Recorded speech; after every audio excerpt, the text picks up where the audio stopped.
I didn't tell my parents that I had dropped out for maybe a semester or more. My dad just told me a story recently from back around that time. I had told him in church, I don't know how it came up, but he told me that he goes, you whispered to me that you're in the top 2% in the world in the NBA Fantasy League on ESPN.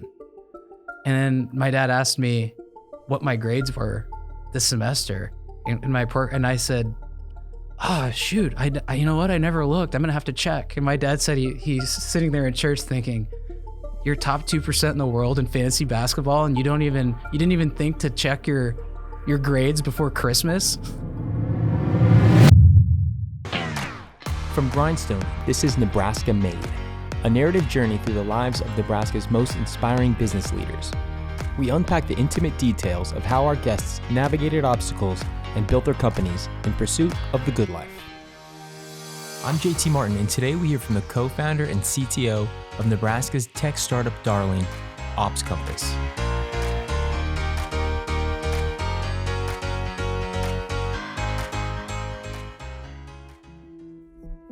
Our guest today is the co-founder of one of Nebraska's hottest tech companies.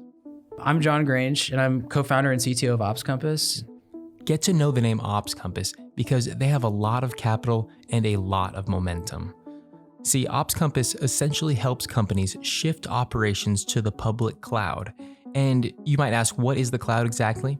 Well, traditionally, businesses who wanted to have a website or maybe store customer data would have their own physical server at their office, which could do all of their computing for them. But let's say that there's maybe a blizzard in Texas and their server gets wiped out, or maybe all of a sudden they have a massive spike in website visitors and their one server just can't handle the whole workload. Well, with the cloud, your data is stored across hundreds of remote servers in different locations, and they're all connected through the internet, meaning that if one server isn't enough, the cloud can automatically loop in more servers within that network to handle it. But what happens if you're putting all of your private customer data out there onto the cloud and maybe some of it falls into the wrong hands? Well, OpsCompass was created to essentially make sure that you're checking all of the boxes to make the process run smoothly. And John Grange is the perfect person to build such a technology because he's been hacking computers in Nebraska since the early days of the internet. I was born in Grand Island, Nebraska, actually. I got in a little bit of trouble when I was a kid. Usually kind of the kid in class who's maybe the class clown, and I didn't do grade-wise, academically, I didn't do very well. Kind of got really immersed in that kind of mid to late 90s early online culture, computer culture, hacker culture. I just loved the computer. It was basically unlimited things for me to do that were really interesting. I remember getting in trouble in a math class because it was geometry, and I turned in my geometry homework. I wrote a program that basically computed the angles and drew them. And I got in trouble because it didn't work, but I had so much fun. And I actually learned a lot about how it worked because you had to write the code to make it work. But I'm mischievous. So I also like to do things like, I remember in middle school, the dating scene in middle school is pretty serious. And a buddy of mine was dating this girl that I knew. I might have dated her at one point too, but I thought it'd be really funny to spoof an email from him to her because AOL was really big at the time. So it was totally plausible that somebody would get broken up with via AOL. And I understood like mail relay servers and stuff. And the next day at school, it's like everybody's in a uproar about this couple broke up. And the whole thing was me. And the guy never admitted it. He basically just let it go. Oh no. And just sort of acted as if he sent the email. I think he was confused, but the funny thing was I thought it'd be really fun. So, wow. So then in college, you obviously wanted to study computer science, I would think. Well, my parents and my family definitely did because that was my skill. And it didn't appear that I had too many other skills. But as someone who likes to tread their own path, that basically meant that there was no chance I was going to go to college for computer science, to be honest with you.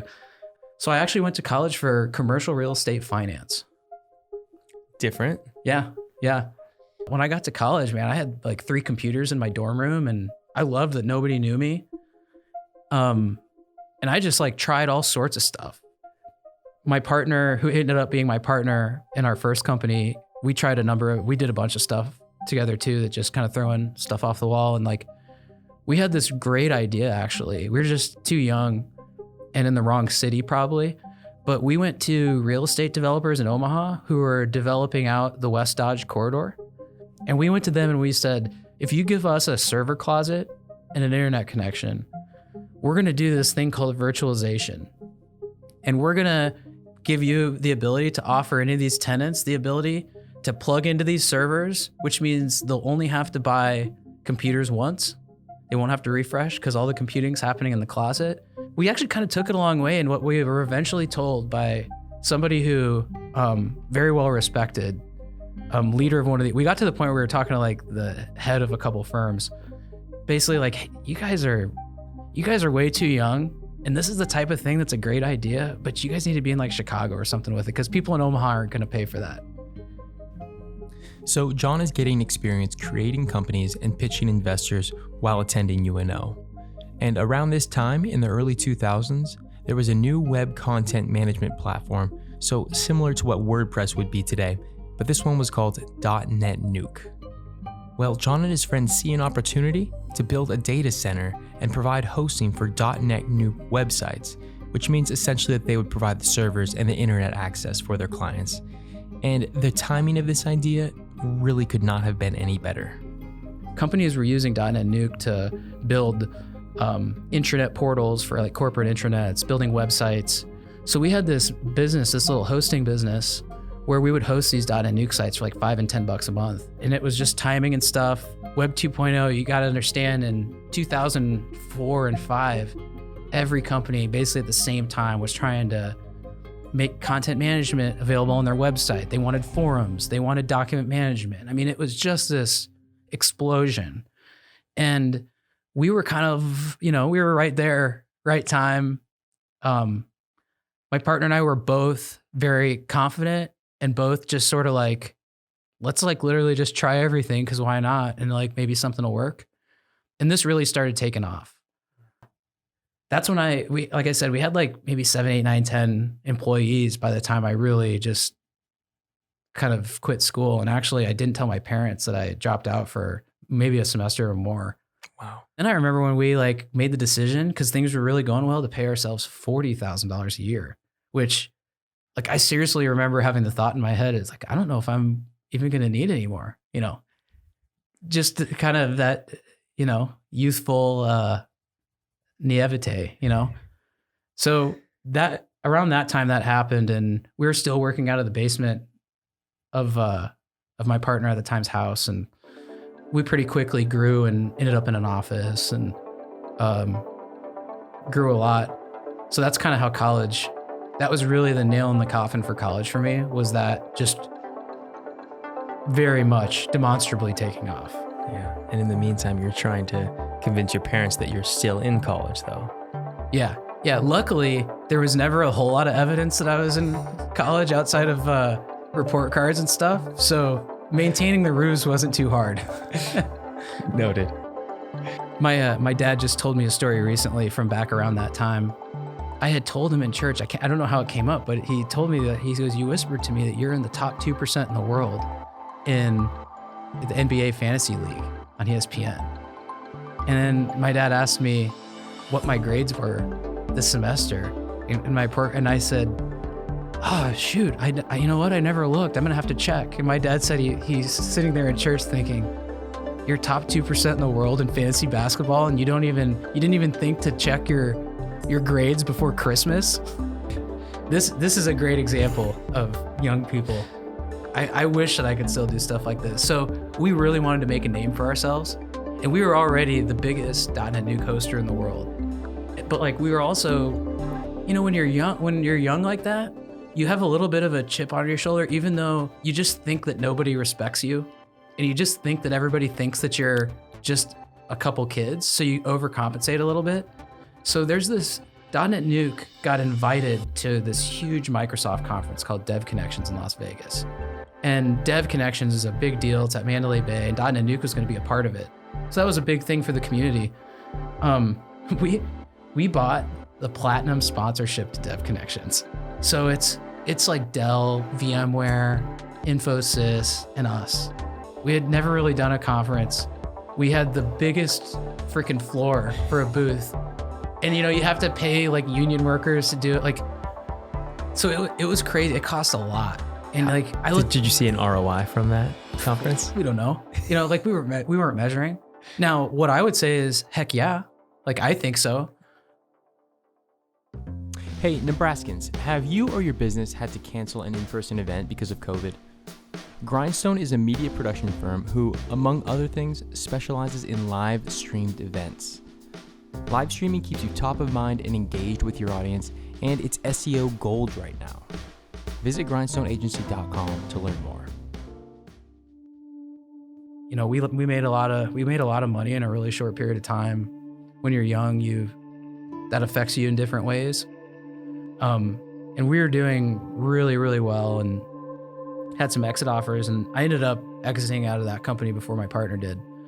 And the data center company that I had talked about before, the founder of that company in the intervening years kind of took us under his wing, because we went from kids that they wouldn't sell anything to their second largest customer. Manny Quevedo was the founder, original CEO of the company. And Manny ended up being on our advisory board and getting on planes with me. And, when you're a young executive, really, having somebody like that who will go, like I used to say, I needed gray hair on this one, because people try and do things to you when you're young that they just don't even try if you're just like look a little bit older. So he was at a similar stage with his company. They ended up having an exit there for it was like a 9-figure exit. They did really well. But Manny and I started an investment group called Layered Innovations. So John and his quote gray hair partner, Manny Quevedo, team up and start Layered Innovations, or Layered I for short, and they start cranking out ideas. They build an ad tech platform with Dusty Davidson, who would go on to start Flywheel. They build a health tech data aggregator and wellness platform called Layered Health. They also continue to do hosting on the side for companies around Nebraska. They learn a lot about how to manage capital and navigate new industries, and they hit a few dead ends, but then finally in 2016, it dawned on John that the cloud had been evolving and that there'd soon be a massive shift towards public cloud services that are offered by companies like Amazon, Microsoft, and Google. And thus, OpsCompass was born. And it did not take long for John's predictions to come true. But these big companies all started talking to us at the time about, what do you know about AWS? What do you know about Microsoft Azure? And that really appealed to me. So I was really interested. So we put together a couple little offers that we could sell that were cloud, basically like cloud kind of services where we'd help you get there. And I did some big consulting projects for a couple of like the large like Fortune 500s in Nebraska that were related to cloud. And man, it just hit me like almost like the second meeting with this company that I won't name, but again, Fortune 500, like the second meeting in this cloud project, it just hit, I'm like, no company like this is going to be able to go to the cloud unless they have like it's not just a different mindset. They're going to need like functionally different tools. I remember the moment when I told Manny, because I'd already kind of conceptualized this thing. It's really amazing. Still have the little product plan that I put together for OpsCompass, and it wasn't called OpsCompass then. We called it Project Blue Compass because it was like a side project for us. And I said, Manny, just off of our reputations, like what we've done, it's like we could go raise money for this. We can talk about compliance and infrastructure, and they can like look at our backgrounds, and like we're gonna get credit for like just who we are. And people are probably looking at you now at this point as you've already had big exits in the past. You're probably starting to get some hype. Yeah, we definitely were. This was like a big opportunity, and we were early, not just on time, but we were early, which is great. So Manny and I started kind of hitting the road fundraising. So we ended up shopping around a seed round that got oversubscribed. Like we were saying no by the end of it.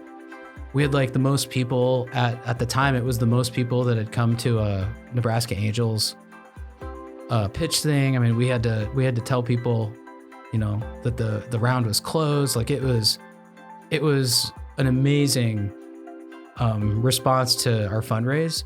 And so like in I think it was 18, that fourth quarter, we bought a company and closed on our seed round. It was really cool to like put that M&A deal together and playing fast and getting the funding round and going. And then COVID hit like 3 weeks later. It was really exciting. So yeah, we raised like $7 million like 3 weeks before COVID hit. What was it specifically about Nebraska, you think, that really helped OpsCompass get its footing and grow? So I've found that there's lots of opportunities to work with economic development and also universities in Nebraska that really helped us. I mean, we probably a few $100,000 we've gotten from the state over the years for these things. So I think that that's good. It's a small enough place that you can get on the phone with people. People that have money and that are fairly important and they're not totally unreachable. Mm-hmm. I had lots of opportunities to go out to like Silicon Valley and I probably would have made a lot more money, honestly, but I really like it here. I also like to do what I want to do. And I'm almost offended at the idea that I have to move just to do things that to me in my head, it doesn't make any sense. I shouldn't have to live in any place specific. So I'm just stubborn and I'm going to probably, no matter what, continue to live here. John says that he's excited about 2021 because this is the first year that they haven't been working on an acquisition or closing a new round of funding, so his team is 100% focused on new growth. They've raised about $10 million in funding to date, and they're on track to make some real noise in the years to come. I'm JT Martin, and this has been a Grindstone production. Grindstone is one of the premier production and marketing firms here in Lincoln, offering everything you need to grow your business from video and podcast production to social media management and media buying. You can learn more by visiting grindstoneagency.com. My joke was always with the OpsCompass fundraise was, shoot, let's just in the business plan, we'll buy a building. That'll get funded in Nebraska in no time. Real estate. Yeah, they love it. You have the startup idea, but we're going to buy this building and the startup will be the first tenant. They love it. Nebraska investors love real estate. I like real estate too.